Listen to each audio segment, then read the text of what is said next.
کا طریقہ آتا ہے، بہت آسان انداز میں مکمل نماز کا طریقہ احادیث کی روشنی میں بتانے لگا ہوں، توجہ کے ساتھ آپ نے سنا، اور اس کو اتنا شیئر کریں کہ اگر کسی کی آپ کی وجہ سے نماز درست ہو جاتی ہے، ساری زندگی وہ جو نماز ادا کرے گا اس کا ثواب آپ کو بھی ملے گا اور مجھے بھی ملے گا۔ یاد رہے کہ جب بھی آپ نماز پڑھنے لگے، آپ کا جسم، آپ کے کپڑے اور جس جگہ آپ نماز ادا کر رہے ہیں، یہ تینوں چیزیں پاک ہونی چاہیے۔ آپ کا ستر چھپا ہوا ہو، آپ کا چہرہ قبلے کی طرف ہو، جو نماز آپ ادا کر رہے ہیں اس نماز کا وقت شروع ہو چکا ہو، اور جب بھی نماز ادا کریں اس نماز کی نیت آپ نے کرنی ہے۔ مثال کے طور پہ آپ نماز ظہر کی 4 رکعات فرض ادا کر رہے ہیں، تو آپ کے دل میں یہ پکا ارادہ ہونا چاہیے کہ میں ظہر کی 4 رکعات فرض نماز ادا کر رہا ہوں۔ اگر دل میں بھی نیت ہوگی کافی ہے، لیکن اگر زبان سے کہیں گے تو یہ بہتر ہے۔ ہاتھوں کو کانوں کی لو تک لائیں اور اللہ اکبر کہتے ہوئے ناف کے نیچے اس کو اس طرح باندھنا ہے کہ سیدھے ہاتھ کی ہتھیلی والی سائڈ الٹے ہاتھ کی کلائی کے سرے پر رکھیں اور ناف کے نیچے باندھیں۔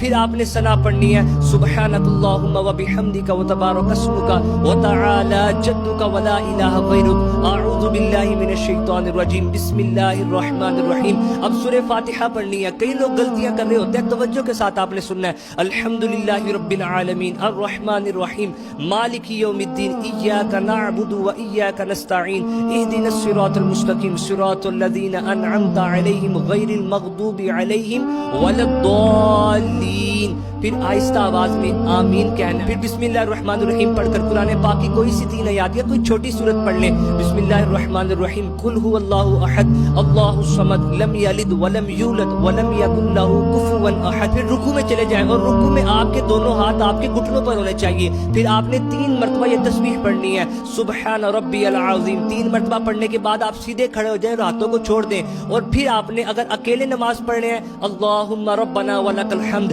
اس حالت کو کوما کہا جاتا ہے۔ پھر آپ سجدے میں چلے جائیں، اور بڑا اہم مسئلہ بیان کرنے لگا ہوں، جب سجدے میں جائیں پہلے اپنے دونوں گھٹنے رکھیں، پھر ہاتھ رکھیں، پھر ناک اور پیشانی کو رکھیں اور ناک کی ہڈی کو آپ نے جمانا ہے، اور سجدے کی حالت میں آپ کے پاؤں کی انگلیوں کا پیڈ زمین پر لگا ہونا چاہیے۔ اگر 10 کی 10 انگلیوں کا نہیں لگ سکتا تو کم از کم دونوں پاؤں کی 3 انگلیوں کا پیڈ زمین پر لگا ہونا چاہیے۔ پھر 3 مرتبہ سجدے میں آپ نے یہ تسبیح پڑھنی ہے، سبحان ربی الاعلی، اور کم از کم 3 مرتبہ تسبیح پڑھنے کے بعد آپ نے بیٹھ جانا ہے۔ دونوں سجدوں کے درمیان بیٹھنے کو جلسہ کہا جاتا ہے۔ سیدھا قدم آپ کا کھڑا اور الٹے قدم پر آپ نے بیٹھنا ہے، اور 1 مرتبہ سبحان اللہ کہنے کی مقدار آپ نے اسی طرح بیٹھے رہنا ہے۔ پھر دوسرا سجدہ کرنا ہے، پھر سیدھا کھڑا ہو جانا ہے، دوسری رکعت آپ نے ادا کرنی ہے۔ جب آپ دونوں سجدے کر لیں گے پھر آپ نے بیٹھنا ہے، اور آپ نے التحیات للہ والصلوات والطیبات السلام علیک ایھا النبی ورحمۃ اللہ وبرکاتہ، السلام علینا وعلی عباد اللہ الصالحین،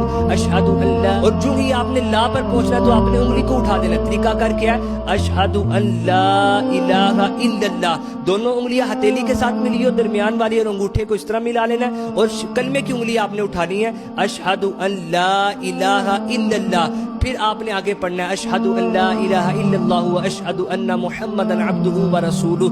اگر تو یہ آپ کی نماز کی آخری رکعت نہیں ہے تو آپ نے درود پاک نہیں پڑھنا بلکہ کھڑے ہو جانا ہے، اور نماز کو مکمل کرتے ہوئے جب آپ آخری رکعت پر پہنچیں گے پھر آپ نے درود ابراہیمی، کئی لوگ کہتے ہیں ربی جعلنی نہیں بلکہ ربی جعلنی مقیم الصلاۃ ومن ذریتی ربنا وتقبل دعاء ربنا اغفر لی ولوالدی وللمؤمنین یوم یقوم الحساب۔ یہ کہنے کے بعد آپ نے سیدھے کندھے کی السلام علیکم ورحمۃ اللہ، اور پھر السلام علیکم ورحمۃ اللہ، آپ کی نماز مکمل ہو جائے گی۔ یہ نماز کا مختصر طریقہ تھا۔